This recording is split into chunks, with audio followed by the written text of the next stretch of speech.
Di dalam P62, di sini ada evaluating your business idea and products. Artinya bagaimana caranya Anda mengevaluasi ide bisnis Anda dan produk yang Anda buat. Di situ ada starting business is easy, ya. Jadi membuka bisnis itu adalah mudah, tetapi memaintain bisnis itu bukan suatu hal yang mudah. Ya, deciding on what business to engage is the difficult part. Ya. Nah, di sini ada beberapa, sebelum Anda memulai suatu bisnis, ya, Anda harus menentukan kekuatan dan kelayakan bisnis tersebut. Ya. Nah, apa yang harus kita lakukan? Yang pertama adalah, does it satisfy or create a market need? Apakah bisnis Anda itu memberikan jawaban terhadap kebutuhan pasar? Nah, ini berkenaan dengan bisnis tersebut. Nah, jadi kalau sekiranya pasar itu tidak butuh, berarti kita harus menciptakan bisnis tersebut. Ya, misalkan kalau sekiranya dalam satu kelas ada anak yang membutuhkan pensil, otomatis kelas tersebut akan membeli pensil dimanapun mereka berada. Tetapi kalau misalkan Anda mengatakan, oh kalau bisa pensilnya 2B, dan cuma Anda yang bisa mensuplai 2B, otomatis itu akan mengarah ke Anda. Jadi kebutuhan itu bisa di-create, ya.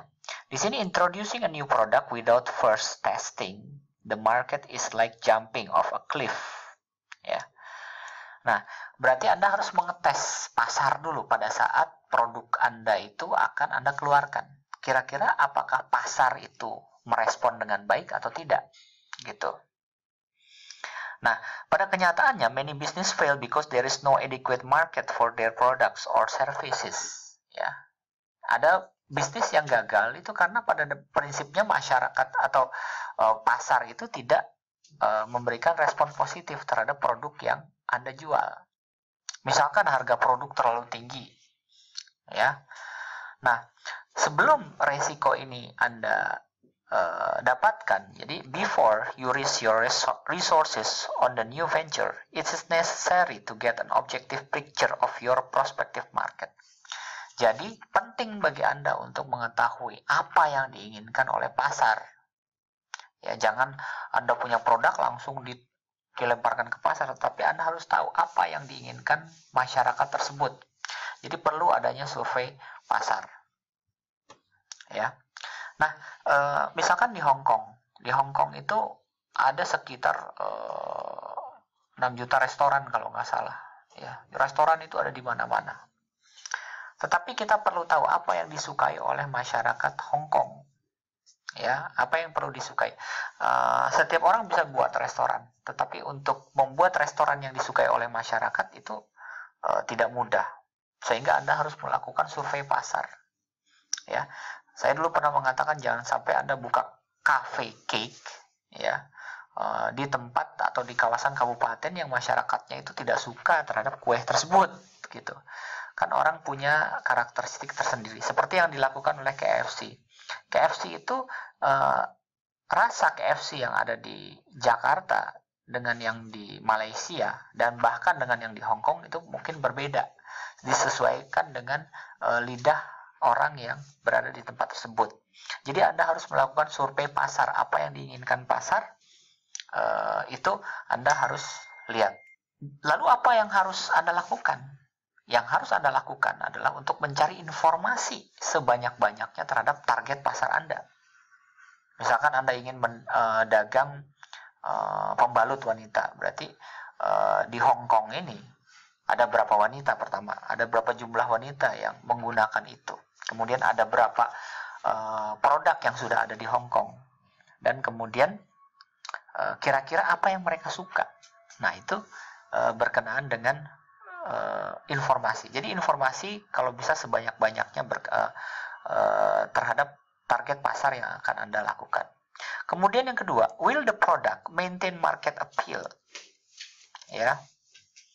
Apakah produk tersebut mampu memelihara keinginan pasar? Ya. Beware of vague and fleeting trends, as this market change quickly that your business cannot achieve a sufficient volume or a sufficient share of the market. Ya, jangan Anda melihat bahwa tren pasar yang terlalu tinggi itu aman bagi bisnis Anda. Tetapi Anda coba gimana caranya memaintain produk tersebut sehingga setiap saat produk tersebut diminati oleh masyarakat. Contohnya, Anda punya media iklan. Media iklan itu jangan satu musim tertentu, kalau bisa di-maintain. Sehingga masyarakat akan terus mengingat produk yang Anda punya. If your product, make sure that you can move fast enough to capitalize on it before it dies. Ya. Jadi pada saat produk itu, permintaan pasar itu sudah mulai turun, Anda harus bisa memastikan bahwa produk tersebut bisa Anda kembangkan sebelum produk itu mati di pasaran. Kemudian, also determine if your product or service can be used nationally or is it simply limited to your geographical area. Anda tentukan juga apakah produk itu dapat digunakan secara nasional di kawasan tersebut. Nah, ini ada cerita menarik ya di Indonesia. Itu ada seorang dokter yang menemukan alat untuk pencegah kanker. Ya, tetapi alat ini cukup dipakai oleh dokter tersebut. Ya, dan kemampuan alat ini bisa mengeluarkan cairan yang cairannya itu bau gitu. Tetapi akhir-akhir ini dokter ini dilarang praktek. Dan bahkan alatnya tersebut sulit untuk mendapatkan hak paten. Ternyata mungkin masalahnya bisnis juga. Kalau misalkan alat ini diproduksi banyak, maka orang-orang tidak akan membeli produk atau obat kanker gitu. Nah, ini kan mestinya setiap perusahaan pembuat obat dia mampu maintain. Berarti yang namanya bisnis itu tidak selamanya. Mungkin Anda 1 tahun ini lancar-lancar saja bisnis tersebut, tapi belum tentu ke depan.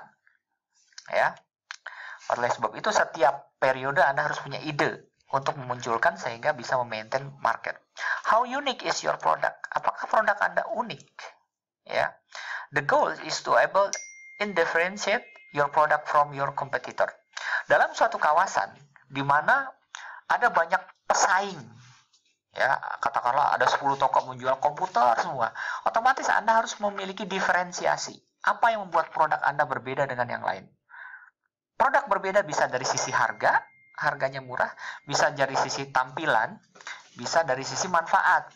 Nah, itulah yang membuat produk itu unik jika dibandingkan dengan yang lain. Misalkan orang-orang pada bikin tahu kotak, Anda bikin tahu bulat. Nah, sehingga orang akan melirik. Anda harus mencari ide gimana caranya produk Anda itu unik di pasaran. Kemudian, how useful is your product?